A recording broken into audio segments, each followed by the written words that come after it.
Narito na ang mahalagang balita mula sa PNA Headlines. Tiniyak ng Malacanang na tinututukan ni Pangulong Ferdinand R. Marcos Jr. ang pagtaas ng presyo ng mga bilihin, partikular na ang bigas. Ayon kay Palace Press Officer Claire Castro, inaalam ng Pangulo ang pinag-uugatan ng pagtaas ng presyo ng bigas sa merkado alinsunod sa pagsisiguro niya sa seguridad sa pagkain sa bansa. Kasabay nito, sinabi niyang mabigat na parusa ang naghihintay sa mga sumasabotahe sa ekonomiya ng bansa, lalo na ang mga hoarders, smugglers at iba pang nagmamanipula sa presyo ng mga produktong agrikultura. Naunang iniutos ni Pangulong Marcos sa mga ahensya ng gobyerno na pag-isahin ang mga hakbangin nila para protektahan ang mga consumers mula sa epekto ng paggalaw ng mga presyo sa merkado. Simula naman bukas, ika-1 ng Marso, ibababa sa 49 pesos per kilo ang maximum suggested retail price para sa 5% broken imported rice. Hindi na uobligahin ng Commission on Elections ang mga kumpanyang gumagawa ng survey na magparehistro para makapag-survey sa darating na eleksyon. Sinabi ngayong araw ni COMELEC Chairperson George Garcia na binawi ng ahensya ang nauna nitong utos sa mga survey firms na magparehistro. Paliwanag ni Garcia, maituturing itong prior restraint o pagsikil sa karapatan at kalayaan ng pamamahayag at pamamahagi ng impormasyon sa taong bayan. Subalit ayon sa kanya, sasailalim pa rin sa regulasyon ng COMELEC ang mga survey firms na voluntaryong magparehistro. Ibig sabihin, kailangang isumite ng mga rehistradong kumpanya ang mga detalye ng kanilang survey tulad ng kung sino ang nagkomisyon ng survey, sino ang mga respondents, ang paraan ng pagkalap ng datos at iba pa. Hindi naman kasama sa regulasyon ng COMELEC ang mga survey na isasagawa ng sektor ng edukasyon, religious, civic groups at media. Naunang iniutos ng COMELEC ang pagpaparehistro sa mga survey firms para mapanatili ang transparency at katotohanan ng mga survey na posibleng maka-impluwensya sa boto ng taong bayan. Sa mga may problema sa kanilang serbisyo sa tubig, inilunsad ng Department of Environment and Natural Resources ang Huwag Pataksaya hotline para mabilis na maresolba ang kanilang mga reklamo. Ayon sa DNR, ang Water Resources Management Office ang hahawak sa hotline na tutulong sa mga consumers na idirekta ang kanilang mga problema sa tubig sa water service provider sa kanilang lugar. Ayon pa kay DNR WRMO Head Carlos Primo David, maaari rin nilang iakyat ang mga naturang reklamo sa mga iba pang kaakibat na ahensyang tulad ng Metropolitan Water Works and Sewerage Systems o MWSS, sa mga water districts sa mga probinsya at sa National Water Resources Board.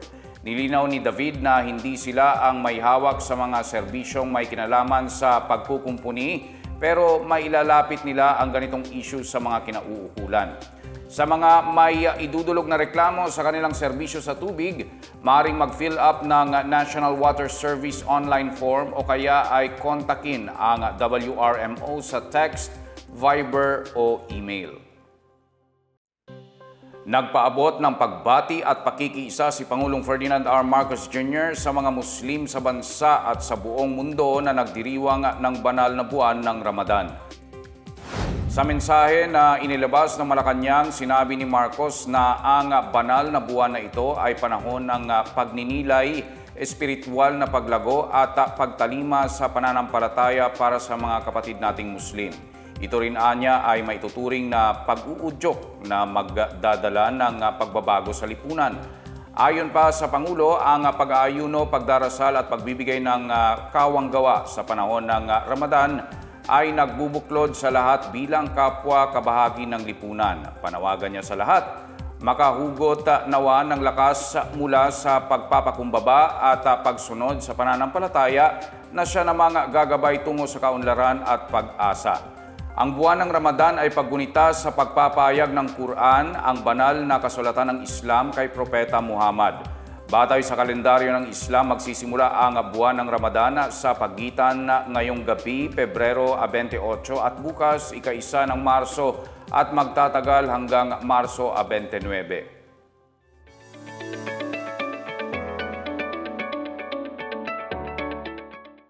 Balitang business naman, nalampasan ng gobyerno ang target nitong kita para sa taong 2024 matapos makakolekta ng 4.419 trillion pesos. Ayon sa Bureau of Treasury, lumampas ang kabuang kita ng gobyerno noong 2024 sa target na 4.270 trillion pesos. Mas mataas ito ng 15.6% mula noong 2023. Katumbas rin ito ng 16.7% ng Gross Domestic Product o GDP, ang pinakamataas sa nakalipas na 27 taon mula 1997. Ayon sa BTR, lumago ang kita ng gobyerno dahil sa mas mataas na non-tax revenue collections. Kasabay nito, bumaba ang budget deficit ng bansa noong 2024 sa 1.5 trillion pesos. Bumaba sa 5.7% ng GDP ang fiscal deficit noong nakaraang taon mula sa 6.22% noong 2023. Umabot naman ang nakolektang buwis sa 3.801 trillion pesos. Samantala, dinoble ng Philippine Deposit Insurance Corporation o PDIC ang maximum insurance coverage ng mga deposito sa bangko sa 1 milyong piso mula sa dating 500,000 pesos. Ayon sa PDIC, ang deposit insurance coverage ay proteksyon para sa katatagan ng salapi ng mga depositors. Maaari niyang ayusin ang maximum deposit coverage batay sa inflation at iba pang economic indicator.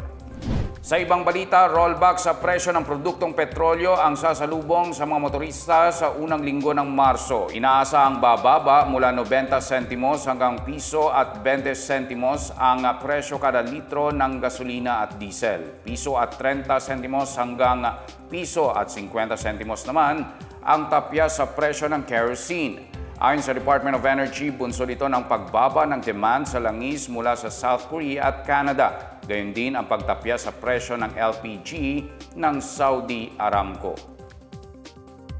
At yan ang pinakabago at pinakamahalagang balita sa mga oras na ito, hatid sa inyo ng PNA Headlines. Para sa iba pa mga balita at impormasyon, bisitahin lamang ang aming webpage pna.gov.ph o ang aming Facebook at X account ng Philippine News Agency. Ipinapalabas din ang PNA Headlines sa Facebook page ng serbisyo. Mapapanood naman ang PNA Headlines sa pamamagitan ng link sa website ng News and Information Bureau sa ilalim ng PNA News at sa YouTube account ng Philippine News Agency. Ako po si Wilnard Baselonia. Ito ang PNA Headlines, naghahatid ng mga balitang nagbubuklod sa bagong Pilipinas.